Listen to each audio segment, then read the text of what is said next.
लेकराची सर्वात जास्त काळजी जर घरात कोणाला असेल तर ती कोणाला असते? आईला असते. बाळ रडत असेल, बाळाला दुःख असेल, घरात सर्वात जास्त चिंता तूर असते ती म्हणजे आई. लहान बाळ घरामध्ये रडत असेल, आई अनेक प्रकारे त्याला समजावण्याचा प्रयत्न करते. अनेक प्रकारे त्याला काहीतरी नवीन खायला तरी देईल, काही खेळायला तरी देईल. आणि लेकराला झालेलं दुःख आई सहन करू शकत नाही.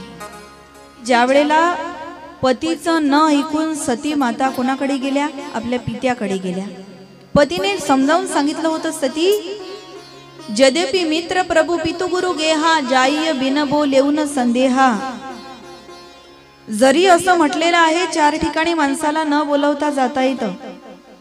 मित्राच्या घरी मित्राला, पित्याच्या घरी पुत्राला, गुरुच्या घरी शिष्याला आणि भगवंताच्या दरबारात भक्ताला न बोलवता जाता येतं. पण तदपि विरोध मान जह कोई तहा गही कल्याण न होई. त्या ठिकाणी आपला विरोध करणारे जर लोक असतील सती, तर अशा ठिकाणी माणसाने जाऊ नये. तिथे गेल्याने आपलं कल्याण होत नाही, आपलं चांगलं होत नाही, उलट आपला अपमानच होतो. तरी सतीने ऐकलं नाही. सती आपल्या पित्याकडे गेली आणि गेल्याच्या नंतर प्रसंग असा झाला, सादर भली मिली एक माता, भगिनी मिलई बहुत मुस्काता. सतीच्या श्रीमंत घराण्यातल्या बहिणी तिची टिंगल टवाडी करायला लागल्या महाराज. आजही समाजामध्ये असे प्रसंग आहेत. एकाच आईच्या उदरातून 2-3 मुली जर जन्म त्या ठिकाणी घेत असतील ना, लहानपणी तर ह्या फार चांगल्या वागतात. पण ज्या वेळेला यांची लग्न होतात ना, एखादी बहीण श्रीमंताच्या घरात जाते तर एखादी बहीण गरीबाच्या घरात जाते. आणि श्रीमंती, गरिबी, मान अपमान हे प्रारब्धाच्या आधी नाही मारा. प्रारब्धची जोडे धन, प्रारब्धीची मिळे मान, सोस करीसी वाया, भज मना पंढरी राया. काही गोष्टी प्रारब्धाने मिळत असतात जीवनात. समाजात जर मानाचं स्थान मिळत असेल ते प्रारब्ध आहे आपलं. संपत्ती जीवनामध्ये किती मिळावी हे प्रारब्ध आहे आपलं. आणि त्याचं उद्वेग जर मनामध्ये आपण करत बसू ना, तर मग मात्र दुःखाशिवाय आपल्या वाट्याला काही येणार नाही. एकाच आईच्या उदरातून जर 2-3 मुली जन्म घेत असतील तर 2 बहिणी श्रीमंताच्या घरात आणि एखादी बहीण गरीबाच्या घरात. ज्या वेळेला यांची लग्न होतात ना महाराज, काही दिवस यांचं चांगलं असतं. पण बऱ्याचदा बहिणींमध्ये सुद्धा असं बघायला मिळतं की श्रीमंत असलेल्या बहिणी गरीब असलेल्या बहिणी सोबत सारखी वागणूक ठेवत नाही.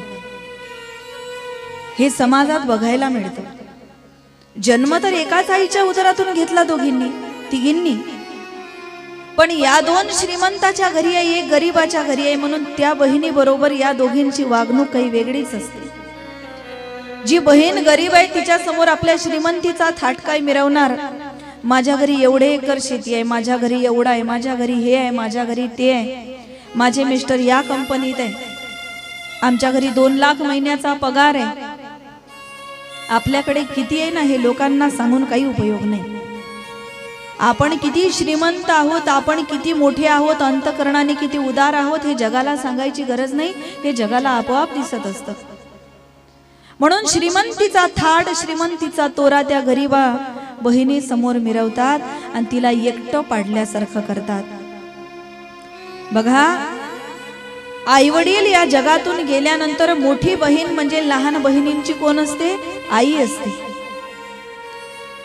आणि कदाचित ती श्रीमंताच्या घरात असेल, लहान बहीण एखादी गरीबाच्या घरात असेल आणि त्यांची जर वागणूक बदललेली असेल तर तिला त्यावेळेस आपली माय आठवल्याशिवाय राहत नाही. म्हणून आपल्या भाग्यामध्ये पैसा, संपत्ती, धन, मान, अन्न, मान, धन हे तो प्रारब्धाधीन, हे प्रारब्धाच्या अधीन आहे.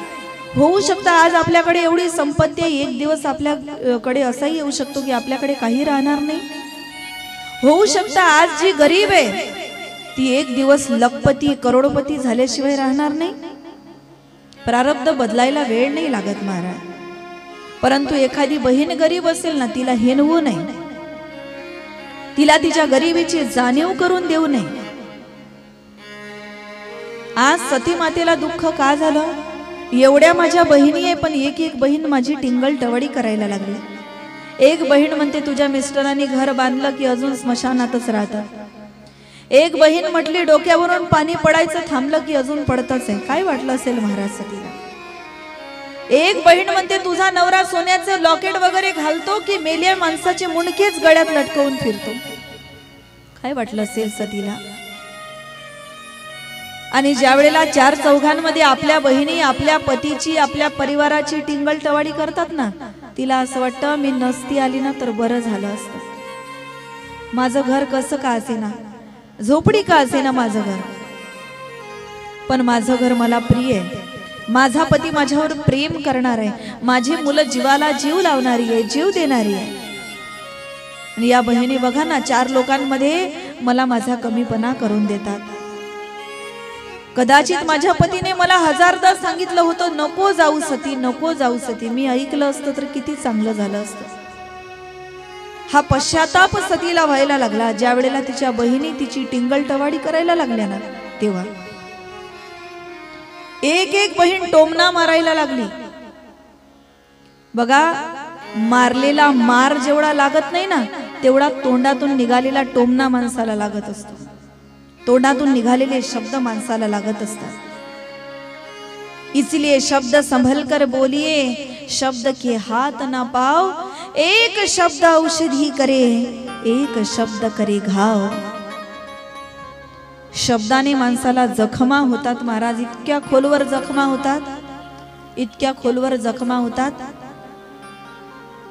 लागलेली जखम बसू शकते, परंतु शब्दाने झालेली जखम जी आहे ना, ती बसू शकत नाही. म्हणून धनुष्यातून निघालेला बाण आणि मुखातून निघालेले शब्द हे परत कधीच घेता येत नाही. म्हणून बोलून विचार करण्यापेक्षा बोलण्याच्या पूर्वी 10 वेळा विचार करून बोलावं. आमचे साधू संत मात्र असं बोलत नाही. तैसे साचा आणि मवाड, मितले आणि रसाळ, शब्द जैसे कल्लोळ. अमृताचे काय सुंदर बोलतात साधू संत. सतीला दुःख वाटायला लागलं. नाही बोलवलं बापाने एक गोष्ट वेगळी आहे, पण माझ्या बहिणी आहे ना, या लहानपणापासून सोबत खेळलो आम्ही, एकच खेळ मांडला. आज या बहिणी माझी टिंगल टवाडी करतात. आई समान असणारी बहीण ज्या वेळेला आपली टिंगल टवाडी करायला लागते, आपल्याला टोचून टोचून बोलायला लागते, त्यावेळेला त्या सती माईला एवढं दुःख झालं, एवढं दुःख झालं. तो अपमान ती सहनच करू शकली नाही. भगिनी मिलही बहुत मुस्काता, सादर भली मिली एक माता. आई मात्र प्रेमाने बोलली बरं का, कारण ती आई आहे. जगातल्या सर्व गुन्ह्यांना ज्या ठिकाणी माफी मिळते, असं जर या जगात कुठलं न्यायालय असेल ना, ती आईच आहे. बाहेरून घरात आल्यानंतर प्रत्येकाचे प्रश्न आपल्याला वेगळे वेगळे असतात. कोई पूछता है कुछ कमाया, कोई पूछता है कुछ लाया, कोई पूछता है कुछ बचाया. सिर्फ माँ ऐसी होती है, माँ पूछती है बेटा अरे सुबह से बाहर गया है कुछ खाया. सिर्फ माँ पूछती है अरे है कौन सी चीज जो यहाँ नहीं मिलती, है कौन सी चीज जो यहाँ नहीं मिलती. सब कुछ मिल जाता है दुनिया में पैसों से.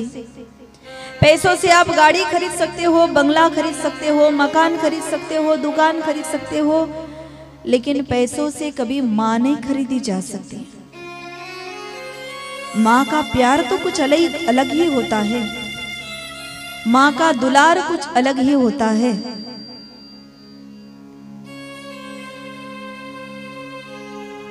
या दक्ष प्रजापतीने सर्वांना धमकावून सांगितलं होतं सती येण्याची शक्यता आहे. माझ्या जावयाला निमंत्रण नाही, माझा जावई येणार नाही, पण सती येण्याची शक्यता आहे. जो कोणी तिच्याशी प्रेमाने बोलेल त्याचा शिरच्छेद केल्याशिवाय राहणार नाही. पण या धमकीलाही जी जुमानली नाही, तिचं नाव आहे आई. पाऊस ज्या वेळेला येतो ना, एखाद्या वेळेला आपण जर पावसात भिजलो, घरी गेलो, त्यावेळेला प्रत्येक जण वेगळा वेगळा बोलतो. बाप म्हणतो मूर्खा, एवढा पाऊस चालू होता, थोडं कुठं थांबता नाही आलं का तुला? बहीण म्हणते दादा आज भिजला तर भिजला, उद्या जेव्हा सर्दी होईल ना तुला, तेव्हा तुला सर्व देव आठवतील. भाऊ म्हणतो अरे एवढा पावसात ओला झाला, घरून छत्री नाही का नेता आली तुला? पण एवढ्यात आई आली त्या ठिकाणी. आईने टॉवेल घेतला, मुलाचं डोकं पुसायला लागली आणि म्हणायला लागली या मेल्या पावसाला पण आताच पडायचं होतं का? निसर्गाला सुद्धा या ठिकाणी जी आज्ञा करण्याची क्षमता ठेवते ना, तिचं नाव आहे आई. ईश्वराचा आत्मा जिच्या हृदयामध्ये वास्तव्य करतो ना, ती आहे आई.